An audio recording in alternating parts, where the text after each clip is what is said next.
Hai semua, bertemu lagi bersama saya Ibu Tika.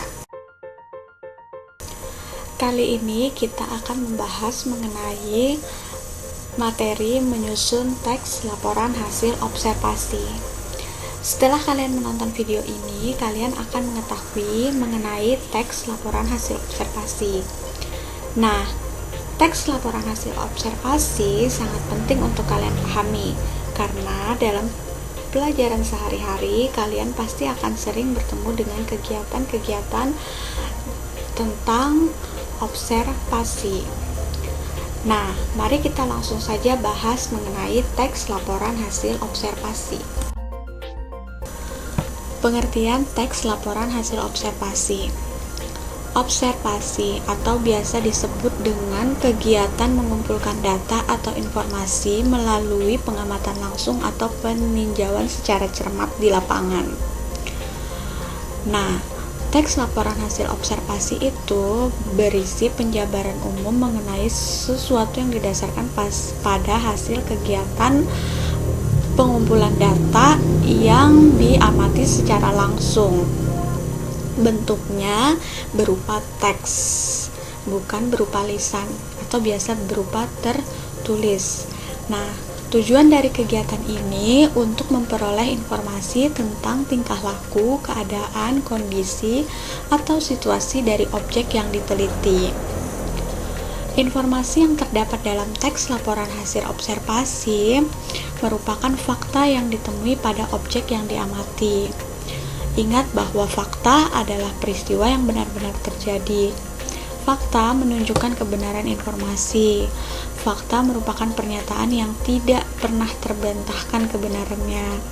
Pernyataan tersebut berupa kalimat yang ditulis berdasarkan kenyataan peristiwa atau keadaan yang benar-benar terjadi pada objektif atau objek yang ditangkap oleh indera dan mengandung kepastian. Ciri-ciri teks laporan hasil observasi. Yang pertama, bersifat objektif atau sesuai dengan keadaan sebenarnya. Kemudian yang kedua, objek yang dibicarakan atau dibahas adalah objek tunggal. Jadi hanya satu saja yang dibicarakan dalam teks laporan hasil observasi. Kalau misalnya kalian mengamati tentang daun, maka hanya daunlah yang dibahas dalam teks ini. Baik itu pengertian, bagian-bagian daun, manfaat daun, dan lain sebagainya.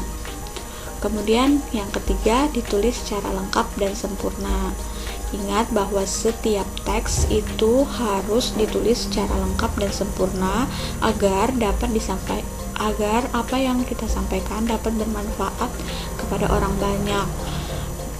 Orang lain atau orang banyak itu bisa mendapatkan informasi dari kita secara utuh. Kemudian yang keempat, ditulis berdasarkan fakta. Ya, seperti Ibu bilang tadi, bahwa fakta itu adalah sesuatu yang pasti dan dapat dibuktikan kebenarannya sesuai dengan pengamatan yang telah dilakukan. Yang kelima, informasi teks merupakan hasil penelitian terkini yang sudah terbukti kebenarannya.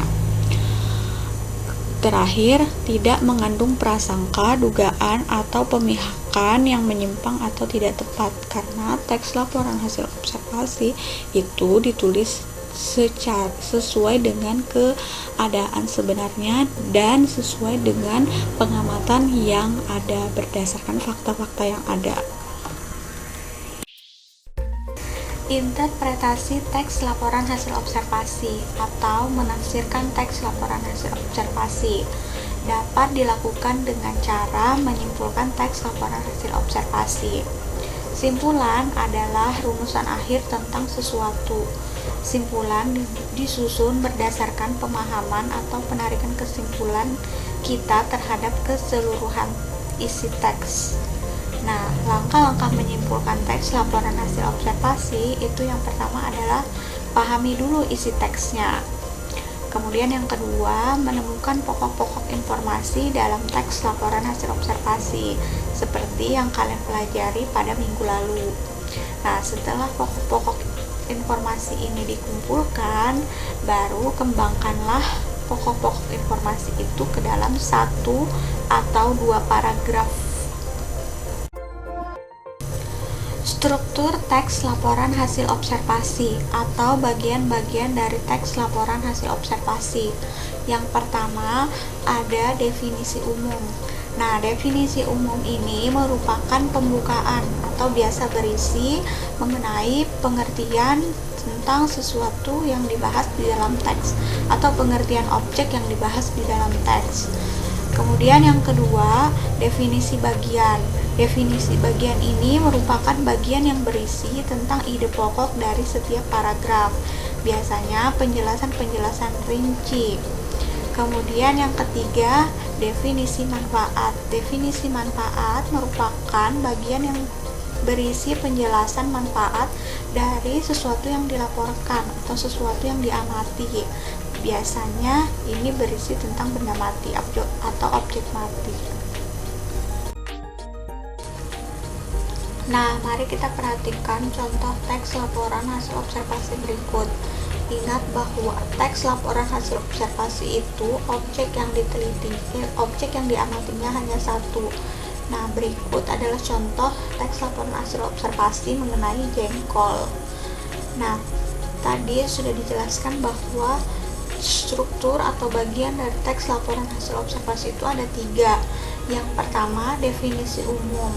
Nah, definisi umum itu berisi tentang pengertian dari objek yang diamati.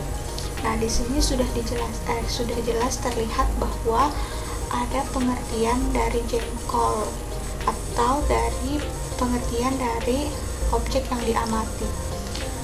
Jengkol merupakan salah satu tumbuhan yang digemari oleh manusia, tapi ada juga sebagian orang yang tidak menyukai jengkol karena baunya. Jengkol termasuk salah satu makanan yang diolah dengan cara dimasak. Nah, itu pengertian dari jengkol atau definisi umumnya. Nah, kita sudah dapat satu struktur bagian dari teks laporan observasi. Kemudian yang kedua, struktur definisi bagian. Nah, ingat bahwa definisi bagian itu adalah bagian-bagian dari objek yang diteliti. Nah, di sini juga dijelaskan bahwa jengkol adalah tumbuhan di wilayah Asia Tenggara. Bijinya digemari di Malaysia, Thailand, dan Indonesia. Di Indonesia, jengkol biasanya dimasak sambar rendang, semur, dan lain sebagainya. Nah, perhatikan di situ bahwa ada bagian-bagian dari jengkol. Yang pertama, jengkol itu khasnya dari mana, terus bijinya digemari di mana saja. Nah, biasanya dimasak seperti apa. Nah, kemudian yang terakhir, definisi manfaat. Nah, definisi manfaat berarti manfaat dari jengkol atau manfaat dari objek yang diamati. Nah, jadi di sini sudah dijelaskan ya, jengkol diketahui dapat mencegah diabetes dan bersifat diuretik sehingga baik untuk kesehatan jantung. Tanaman jengkol diperkirakan juga mempunyai kemampuan menyerap air tanah yang tinggi sehingga bermanfaat dalam konversi air di suatu tempat. Nah, berarti manfaat dari jengkol ini selain mencegah diabetes dan bersifat diuretik yang bisa baik untuk kesehatan jantung, jengkol juga bermanfaat dalam konversi air di suatu tempat. Nah, itulah contoh dari struktur teks laporan hasil observasi. Kaidah kebahasan teks laporan hasil observasi. Yang pertama, jenis kata atau kelompok kata atau biasa disebut dengan frasa yang paling dominan digunakan dalam teks laporan hasil observasi adalah kata kerja atau biasa disebut dengan verba dan kata benda atau biasa disebut dengan nomina. Ingat bahwa kata kerja itu kata-kata yang berhubungan dengan melakukan sesuatu. Sedangkan kata benda atau nomina itu kata-kata yang berhubungan dengan sebuah benda. Contohnya seperti frasa nomina, frasa benda atau kelompok kata benda. Ada rumah mungil, ada rumah yang menjelaskan benda di sana. Nah, kemudian ditambahkan dengan mungil supaya lebih lebih jelas lagi. Kemudian ada bulan pertama. Bulan itu adalah sebuah benda, kemudian ditambahkan dengan kata pertama sehingga menjelaskan bahwa ini adalah bulan yang di awal. Nah, sama halnya dengan contoh frasa verba. Frasa verba ada kata bekerja keras, membaca buku. Ada membaca, kemudian ditambahkan dengan buku yang merupakan kata benda. Membaca itu adalah frasa verbanya, atau membaca itu merupakan verbanya, kemudian ditambahkan dengan buku sehingga menjadi frasa verba. Membaca itu merupakan sesuatu yang bisa dilakukan, kemudian ditambahkan dengan kata benda sehingga menjadi apa yang dibaca dijelaskan di sana. Kemudian yang kedua, adanya kalimat definisi dan kalimat deskripsi. Kalimat definisi menjelaskan gambaran umum, sedangkan kalimat deskripsi menggambarkan sesuatu yang lebih spesifik dan ditangkap oleh panca indera. Biasanya kalimat definisi ini menggunakan kata adalah, merupakan, yaitu. Nah, kalau kalimat deskripsi berarti bagian-bagian atau klasifikasinya yang bisa kamu dapatkan dari yang kamu lihat atau yang kamu amati. Kemudian ada kalimat simpleks dan kompleks. Kalimat simpleks itu kalimat yang memiliki satu klausa, sedangkan kalimat kompleks itu adalah kalimat majemuk atau kalimat yang memiliki dua atau lebih klausa.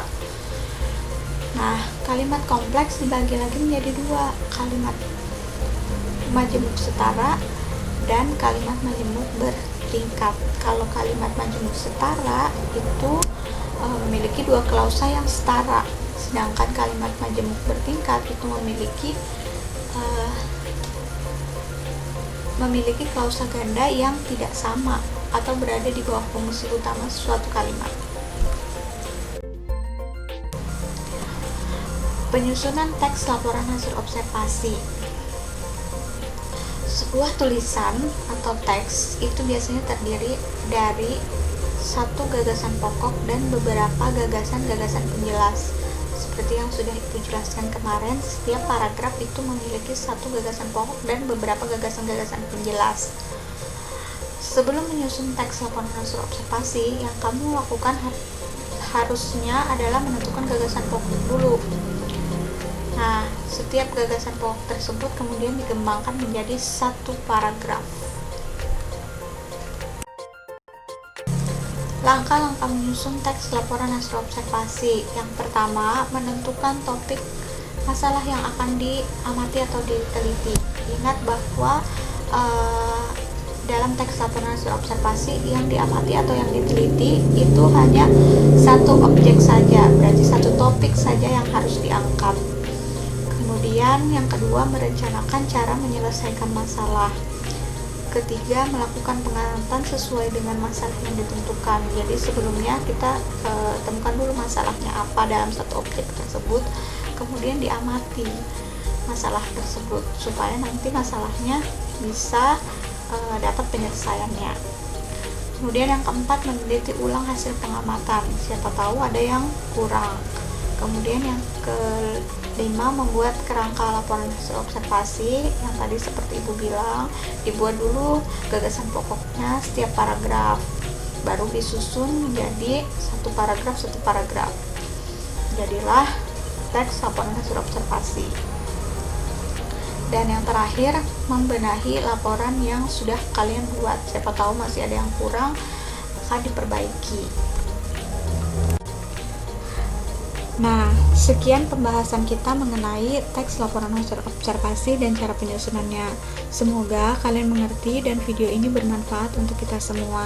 Sampai bertemu di video selanjutnya. Jika ada saran dan pertanyaan, silahkan kalian tulis di kolom komentar. Terima kasih.